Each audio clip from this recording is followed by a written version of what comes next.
About the Terminator franchise, I think about the Arnold shooting a shotgun on a Harley Davidson. I also think about the T-1000 chasing down a young John Connor in the streets of LA. If you don't know by now, the Terminator franchise was the brainchild of James Cameron. It circulates around a future war between Skynet and dangerous artificial intelligence against John Connor and the human resistance. I like to think,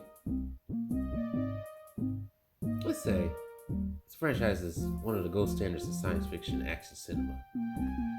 It appeared that way throughout the 80s and 90s, and then all of a sudden, it took a fall. And here's why it took a fall. So join me as I explain the rise and the fall of the Terminator franchise.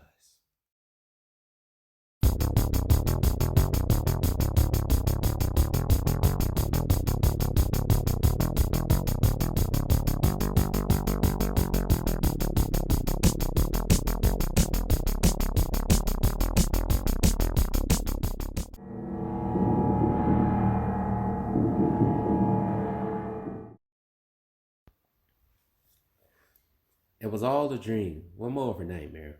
In 1982, while in the post-production phase of his movie, Piranha, The Spawning, director James Cameron suffered a feverish nightmare in his Italian hotel. The nightmare, he dreamt of a metallic torch shiny as ever, holding kitchen knives with fingers, dragging itself from an explosion. Yeah, Cameron used the nightmare to write a slasher-style movie similar to John Carpenter's 1978 horror masterpiece, Halloween. But instead of a crazy lunatic in a jumpsuit with a knife, it will be with a robot instead. Cameron's agent didn't like this idea. No, he thought it was silly. So guess what Cameron did? He excommunicated his agent, meaning he got rid of him. Along with the Halloween inspiration, Cameron was inspired by 1950s science fiction films and TV shows. For help on the script, he gathered friend, fellow screenwriter Bill Wish to help with the input. Originally, the script had two cyborgs, one being a skeletal cyborg, a T-800, and the other being a liquid metal figure. Cameron felt that the filmmaking technology wasn't advanced enough for anything like that, but he would later use the liquid metal Terminator for his sequel, Terminator 2. More on that later. Much later on the script production, producer and future ex-wife of James Cameron, Gail and her joined the project. Cameron would sell the rights for the movie to her for the price of $1 if she produces, and Cameron direct. She agreed. To back the film financially, Cameron's script was picked by John Daly, the chairman of the Hemdale Film Corporation, in late 1982. Daly agreed to back the film, and he also liked the script. The film's budget equaled to $6.5 million with the help of Orion Pictures to distribute the film.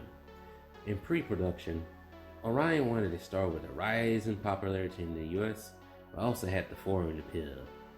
You know what I mean. Orion's co-founder, Mac Medavoy, met with bodybuilder Arnold Schwarzenegger to play the role of Kyle Reese. To play the role of the Terminator, they had a list, including Sylvester Stallone, Mel Gibson, and the one and only O.J. Simpson. But Cameron said nah to this idea. He was thinking differently. He saw the Arnold, and he thought in his head, he should be the Terminator. And of course, the Arnold accepted. But the Arnold, he wasn't really all impressed with the lead in the role. Here's an example. While on an interview on the set of Conan the Barbarian, the interviewer asked him about a pair of shoes that belonged to a wardrobe for the Terminator, and the interviewer asked what the shoes belonged to. It's a scripted movie I'm doing in a couple of weeks. He was also worried that the movie would ruin his career, but we all know that didn't happen. For the role of Kyle Reese, the originally went to actor Michael Biehn, who thought originally the movie was silly.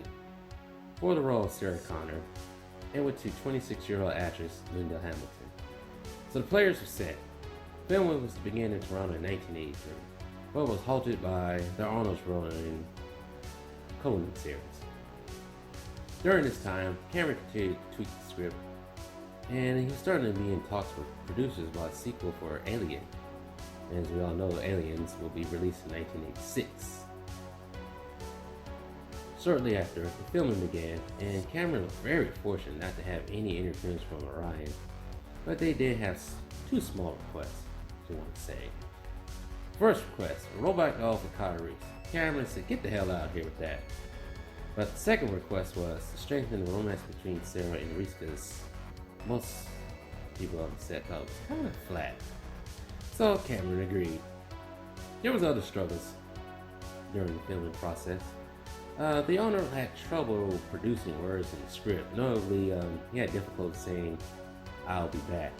Well, mainly, "I'll." Cameron said, "I ain't chasing that for you. You better learn how to do this."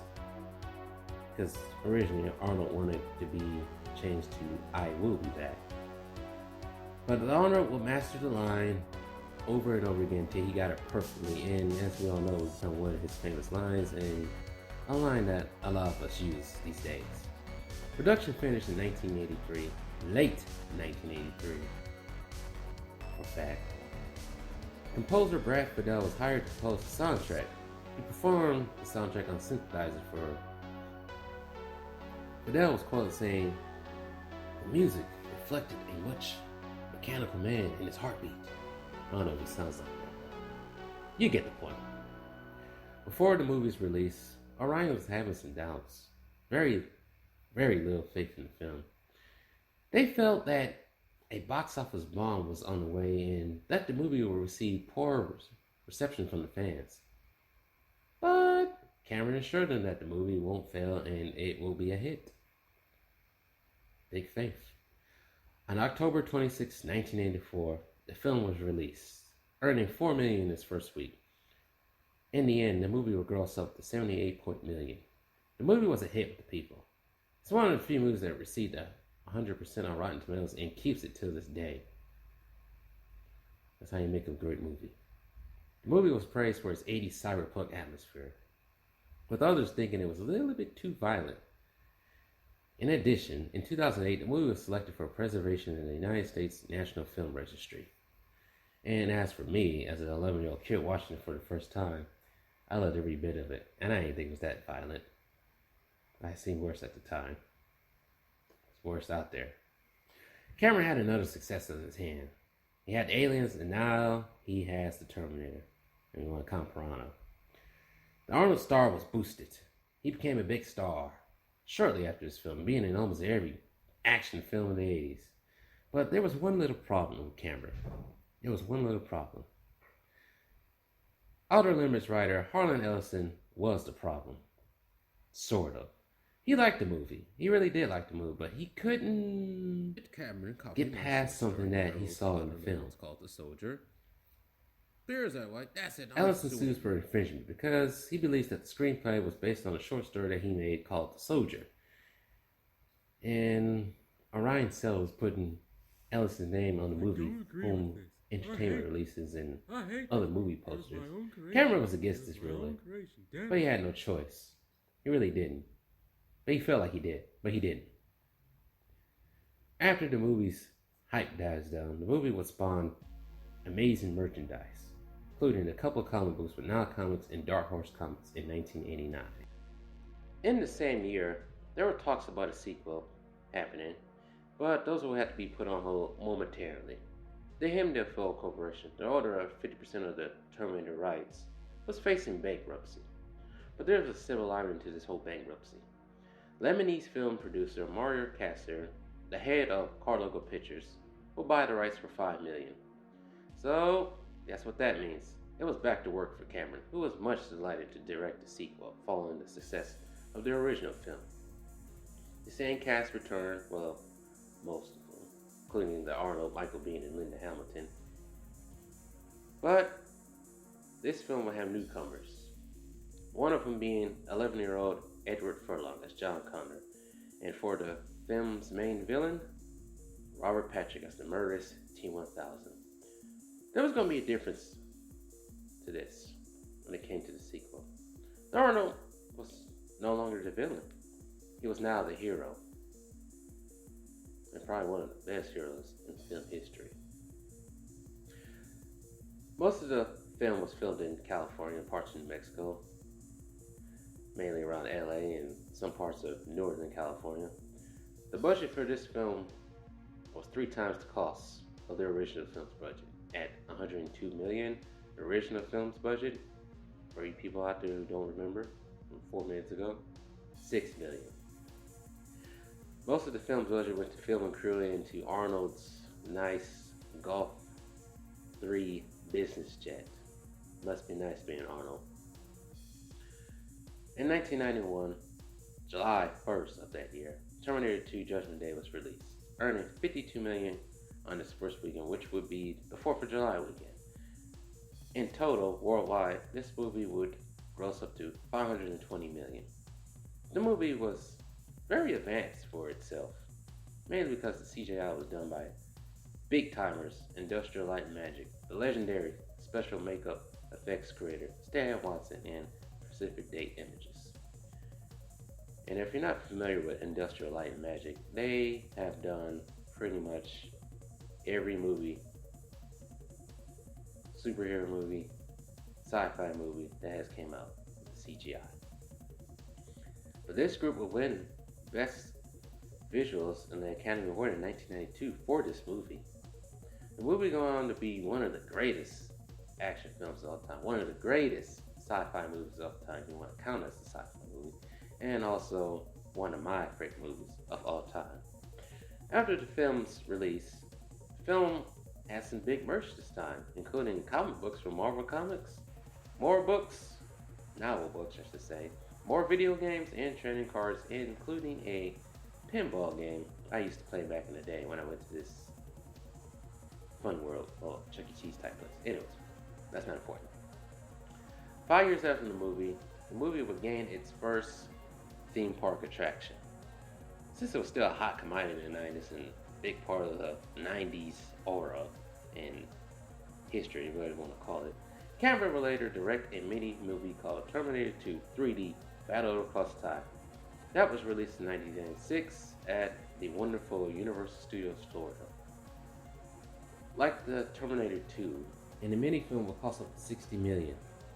Additional venues opened at Universal Studios Hollywood in 1999 and Universal Studios Japan in 2001. Like this movie, this special effects show will be a big hit with the fans for many years to come. Yes, James Cameron will have some success with this franchise, but as soon as he got away from it, this franchise would reach a crossroads. And he wouldn't profit from it after Terminator 2. During much of the 90s, the film's rights were tossed around like a nasty bag of chips on a hot day. I don't know why I said a hot day, but it just sounded cool. Cameron didn't own any of the rights, like I just said. In his own words, he really didn't care. Maybe because, once again, he didn't profit from it.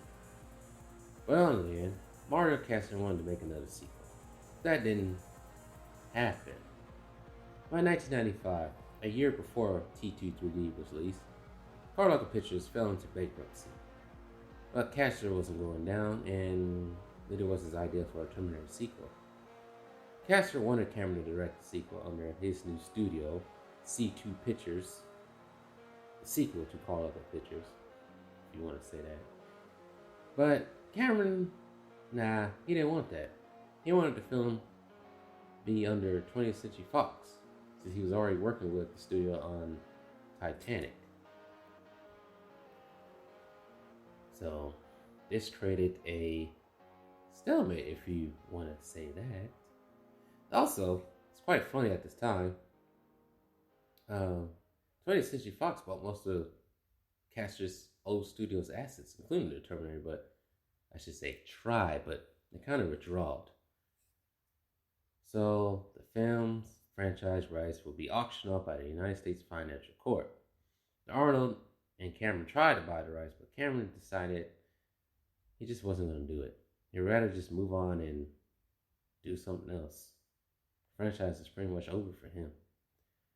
After sitting in timeout for a couple of years, Castor would acquire the rights for $8 million in 1998, and Gal Einhart would produce the new film.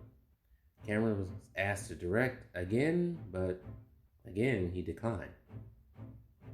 So, in 1999, Castor and his studio, C2 Pictures, would be ready to work on the new Terminator film.